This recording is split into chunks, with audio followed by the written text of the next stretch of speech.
কামৰূপ জিলাৰ অন্তৰ্গত হাজোৰ সুৰেন দাস মহাবিদ্যালয়ত মণিকূট সাহিত্য সমাজ শতদল শাখা হাজোৰ 13 সংখ্যক দ্বিবাৰ্ষিক অধিৱেশনখনি দিনজোৰা কাৰ্যসূচীৰে সম্পন্ন কৰা হয়।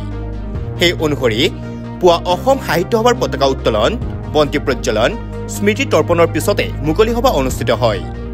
সভাৰ সভাপতিত্ব কৰে মণিকূট সাহিত্য সমাজৰ সভাপতি বিচিত্ৰ নাৰায়ণ ঠাকুৰীয়াই।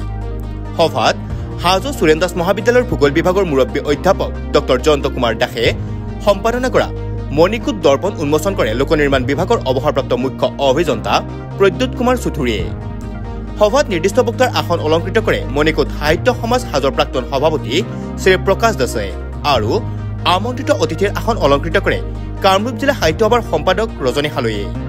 তদুপৰি আজিৰ সভাত বিশিষ্ট অতিথিৰ স্থান শুৱনি কৰি জিলা শিক্ষা আৰু প্ৰশিক্ষণ প্ৰতিষ্ঠান গোৱালপাৰাৰ অৱসৰপ্ৰাপ্ত জ্যেষ্ঠ প্ৰবক্তা ডক্টৰ সুষমা মজুমদাৰ আৰু আনন্দৰাম বৰুৱা ভাষা কলা সংস্কৃতি সংস্থাৰ অৱসৰপ্ৰাপ্ত সঞ্চালক ডক্টৰ দিলীপ কলিতাই অসমীয়া ভাষা সাহিত্যৰ উত্তৰণৰ দিশত সাৱলীল বক্তৃতা দাঙি ধৰে। আজিৰ সভাতে পুৰণা কমিটি ভংগ কৰি মণিকূট সাহিত্য সমাজৰ 2025-27 বৰ্ষৰ নৱনিৰ্বাচিত কমিটিক আনুষ্ঠানিকভাৱে দায়িত্বভাৰ অৰ্পণ কৰা হয়। সদশেষত অসম সংগীতেৰে সভাৰ সামৰণি পৰে। ভাষা সম্পৰ্কে অসমীয়াটো যে ধ্ৰুপদী ভাষাৰ স্বীকৃতি হ'ল সেইটো সম্পৰ্কে ক'লোঁ আৰু অসমীয়া যে অতি প্ৰাচীন ভাষা এই সম্পৰ্কে মই বক্তব্য ৰাখিলোঁ। অসম সাহিত্য সভা, মণিকূট সাহিত্য সমাজ, তাৰোপৰি জোনাকী যুগৰ কথা, অসমীয়া ভাষা উন্নতি সাধিনী সভাৰ কথা, এইখিনি কথা মই অলপ বিস্তৃতভাৱে সমাজৰ আগত বক্তব্যখিনি ৰাখিছোঁ। আজি মণিকূট সাহিত্য সমাজৰ আজি বাৰ্ষিক অধিৱেশনলৈ আহি আমাৰ যথেষ্ট ভাল লাগিল। বিশিষ্ট অতিথি হিচাপে উপস্থিত থাকি আমি যথেষ্ট আনন্দিত হৈছোঁ সেইকাৰণে যে হাজো মণিকূট সাহিত্য সমাজে এটা বিশেষ বাৰ্তা বহন কৰিব যে অনাগত দিনত অসম সাহিত্য সভাৰ বিভিন্ন অনুষ্ঠান প্ৰতিষ্ঠানত আৰু কামৰূপ জিলা সাহিত্য সভাৰ হৈ কাম কৰাৰ যি সুযোগ সেই সুযোগটো নিশ্চয় মণিকূট সাহিত্য সমাজে দিব। আৰু এইবেলি আমি অসম সাহিত্য সভাই সপ্তমতম পাঠশালা বজালী অধিৱেশনত অসম সাহিত্য সভা আমাৰ কামৰূপ জিলা সাহিত্য সভাক শ্ৰেষ্ঠ জিলাৰ সন্মান অৰ্পণ কৰিলে আৰু লগতে আমাক শ্ৰেষ্ঠ সম্পাদক হিচাপে আমাক যি সন্মান প্ৰদান কৰিলে তাৰ কাৰণে আমি অসম সাহিত্য সভাৰ প্ৰতিগৰাকী সদস্য বৃন্দলৈ সভাপতি সম্পাদক সমন্বিতে প্ৰতিগৰাকী সন্মানীয় ব্যক্তিলৈ আমি ধন্যবাদ জ্ঞাপন কৰিছোঁ। আৰু অসম সাহিত্য সভাৰ মজিয়াত কামৰূপ জিলা সাহিত্য সভাই এইদৰে সন্মান পোৱাৰ বাবে আমি কামৰূপ জিলা সাহিত্য সভাৰ প্ৰতিটো শাখাৰ সভাপতি সম্পাদকৰ লগতে আমি সন্মানীয় সদস্যসকলক ধন্যবাদ জনাইছোঁ। কামৰূপ জিলা সাহিত্য সভাৰ সন্মানীয় সদস্যসকলক আমি ধন্যবাদ জ্ঞাপন কৰিছোঁ।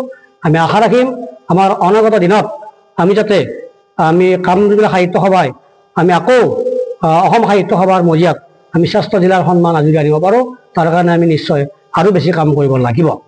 জয়গাঁৱতে ইয়াতে যিটো মণিকূট সাহিত্য সমাজে যিটো আমাৰ দ্বিবাৰ্ষিক অধিৱেশন আয়োজন কৰিছে তাত উপস্থিত যথেষ্ট ভাল লাগিছে। ভাষা সাহিত্যৰ সৈতে কাম কৰি আমিও ভাল পাওঁ, সমাজো ওলাই আহিছে, যথেষ্ট ভাল লাগিছে।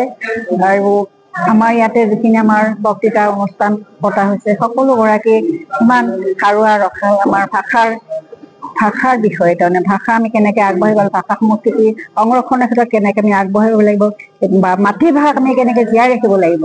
আমাৰ ধ্ৰুপদী ভাষাটো আমাৰ স্বীকৃত হৈছে, অসমীয়া ভাষাটো ধ্ৰুপদী ভাষা হিচাপে স্বীকৃত হ'লেও আমি অসমীয়া ভাষাক আমি আগুৱাই নিব লাগিব। বৰ্তমান ইংৰাজী মাধ্যমে যদিও আমাৰ অসমীয়া ভাষাক গ্ৰাস কৰাৰ যিটো এটা হেৰি আহিছে প্ৰবলতা, কিন্তু সেইটো আমাৰ নাইকিয়া কৰিব লাগিব। আমি ল'ৰা ছোৱালীক আগবঢ়াই নিব লাগিব, ইংৰাজীৰ লগে লগে সমানে আমি অসমীয়াকো আগবঢ়াই নিব লাগিব। তাৰ বাবে আমাক লাগিব যথেষ্ট প্ৰস্তুতি। সৰু কালিৰ পৰা ল'ৰা ছোৱালীক আমি আগবঢ়াই নিব লাগিব।